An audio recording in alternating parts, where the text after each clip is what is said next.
as I've told you before, the QLA Castle seminar is like sex; it all comes at the end. But I was reading some weekly reports, and of course I saw Persian Rug and Gorey talking about life out, and as I walked by, I said, "Boy, that's a blind leading the fucking blind." Either way. Yeah, but along those lines, I was reading one of the weekly reports from a very posh Englishman, actor, director, and in his report, and his reports are always very proper and proper. And he said that this week's report, the format actually, allowed me to see what a vagina I am.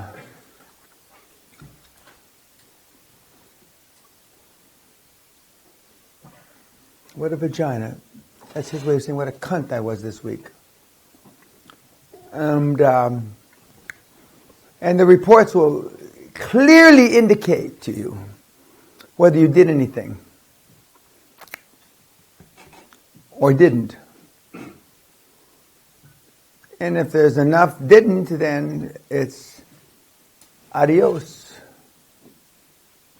motherfucker, as they would say in Texas. Because the mentor program is for free. And so I only have to keep you if I see we're making progress. We're making progress. But it was quite interesting, and I'm not sure he would ever say that to me verbally, but he wrote it out, And he wrote the vagina in big caps. Of course I use big caps all the time, but he doesn't. There was some homework last night. What was it? Okay, well, we're going to do that after YouTube. Are there any questions about, we'll do affirmations, then we're going to talk about financial follies, which I say it's not funny, but that most of you have been involved in through your business career and considered them not follies. But as I pointed out, and I think I may have shown a slide that Warren Buffett considers the financial projections more of amusement factor than anything else. Because I've said ad nauseum, I've never seen a business plan fail on paper. And just when I look at the numbers, they used to say best case, medium case, worst case. This is the best it's going to be. This is what we really expect it to be. And this is the worst case. And when I look at the numbers, I take the average case, the middle case, I cut them in half. And then I cut them in half again. And if the dog hunts, meaning if it's a little underwater, if the dog has some life still, then I get involved and I look at it. And it can even be underwater a little bit because I'm getting a big haircut. But my numbers are normally worse than worst case by some degree. And because normally you have not normally, almost 100% of the time, you have not factored in all the bad things that can happen. About a year ago, and I always get oil deals because I'm known wrongly, not that I'm an oil guy, but I'm not. I get oil deals, and I got a deal from Houston, and it was based on at that time oil was about $85, $90, something like that. I don't know.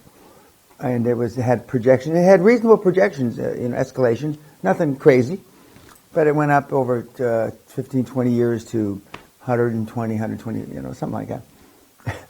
And I emailed back that when I cut the numbers in half, which brought it down to like $48 oil, this thing was way, way underwater. The dog couldn't hunt. And of course, I know this guy indirectly, and so he's telling me how I'm wrong. of course, when oil got to $48 a barrel, I emailed him back, and I haven't heard from him, but emailed him back, and and that's really apparent. You can understand it in oil projections because the numbers are pretty finite. But it's like when I built this pavilion, there was a steel shortage. For some reason, I think I told you I had to go to Poland to get the steel and all this stuff. Well, the steel prices went up like 300-400%. And so the plan that we had given the council to build this thing, wasn't right. Of course, they're not worried about that because they know that I have the money to pay for it. And I didn't get any loans or anything, so the banks didn't give a shit because I've got the money to pay for it. But the normal thing, it's like when Craig said 2 days ago, we should take the portrait because it's going to rain. The weather forecaster says it's going to rain for 2 weeks. Well, obviously, it's not rained for 2 weeks. In fact, it hasn't rained, I don't think, a drop since then. And it was sunny today for the most of the part until just recently.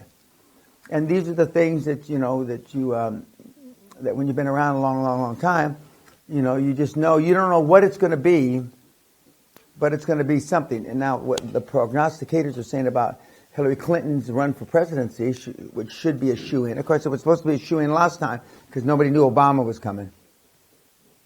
Well, they're now trying to figure out what's the Obama this time around. They're looking on the horizon, who's out there. And one of the reasons that I believe that, again, the political prognosticators have been commenting on is that she hasn't been, she's been slow to react and she's not having as many press conferences because she's waiting for the other shoe to drop. She wants to know what the hell is going to happen, who's going to come out, etc. Who's going to be extremely popular? Who's going to, is the surgeon, the black surgeon that's a Republican, going to really get traction and all this? Because you never know what's going to happen. And the thing that you don't factor into your ideas, when we were going through your deals, David, one after another, is the various things that can go wrong because you don't have that experience. Now, on the other side of that, we got your parents telling you to be careful and not take any risk. Now, and there's no happy medium. I'm not telling you that, so don't get involved in any deals. Don't look at any deals because they're, something's going to drop out or Allah's going to, throw a lightning bolt down and kill the deal. But you don't know. And you don't know what you don't know. And that, unfortunately, keeps a lot of people from swinging at the plate or getting on the field, getting on the pitch. And that's what the Dream Team. One of the things that the Dream Team affords you because they have a world of experience. But a lot of times, the world of experience, all these senior guys have got a lot of scar tissue, and so they're punchy. They don't want to be hit anymore, especially in the latter part of their careers.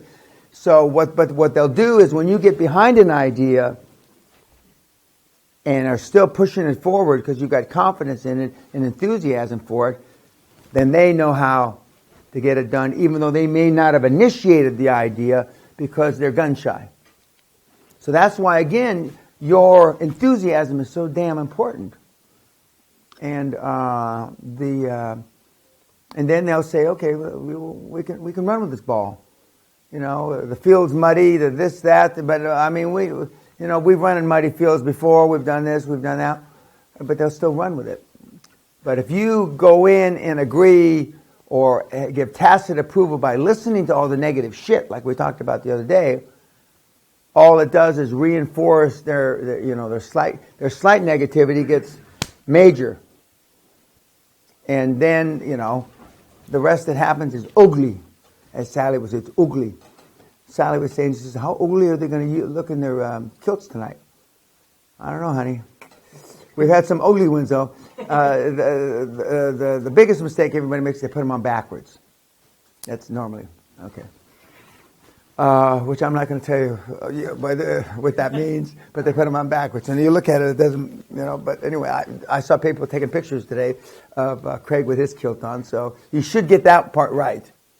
The next thing is the way you lace the laces up the white stocking. They normally get that backwards. Not backwards, but wrong. And then there's, the sporn, which is the little purse that you wear in front of you, and a few other things. But irrespective of that, it'll be a lot of fun, and the awards part, et cetera, et cetera. We're getting back. So, and reading weekly reports, other than the English actor, who commented about his lack of results this week. It's important that you understand that when you get back, you need to go through the material as quickly as possible that you get. And I believe it's in link form, links that you're going to get to the various bits and pieces, so you can go through it. And again, the people that we're going to talk about the affirmations after I get off YouTube. The people that use the affirmation basis, and we were talking about, like the ice flakes and the positive energy, etc. The people that are the most positive are the guys that not only feel best about themselves, but are actually the guys that can change the energy in a meeting room. They can change, it just... I wasn't too successful at changing the energy of my in-laws, but I didn't try, because I don't waste time on things I can't change. So some would say you gave up. Yeah, I did. It wasn't worth the energy to me. So, but that's about the only thing because I normally can turn just about anything in my favor, but I still remember my mother-in-law when I first met her. She was supposedly ill. She was going to die in a few months or a few years. She was at 59, I believe, at the time. And I said, there's no fucking way this bag's dying. This old cunt's going to bury us, so it should be 100. Well, and everybody said, oh, Dan, you're so harsh. How can you say that? Well, she died at 101. And she, I just knew, that wasn't going to happen. She was going to live a long, long time, and she did.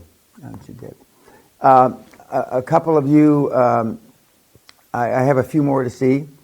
I think I have one today and 3 tomorrow after graduation, and we'll see if we got 100% daddy issues. We'll see. But so far we're 100%. And it gets back to, I think you asked me if there was the mommy issues too. Yeah. There are. It's just this group, although one guy said he probably had mommy and daddy issues. So, but since he was in the theme of daddy issues, only we focused on the daddy issues. But the idea behind talking about this is to get it up on the table. So, it's not embarrassing. It's therapeutic, and some of you will carry these conversations about the daddy issues through your weekly report, and some of you will even feel comfortable enough to talk about it on the monthly Zoom calls. Any questions? Because I'm going to sign off on YouTube. Any questions that you'd like to ask about anything before we get started? Okay. See you tonight, YouTubers.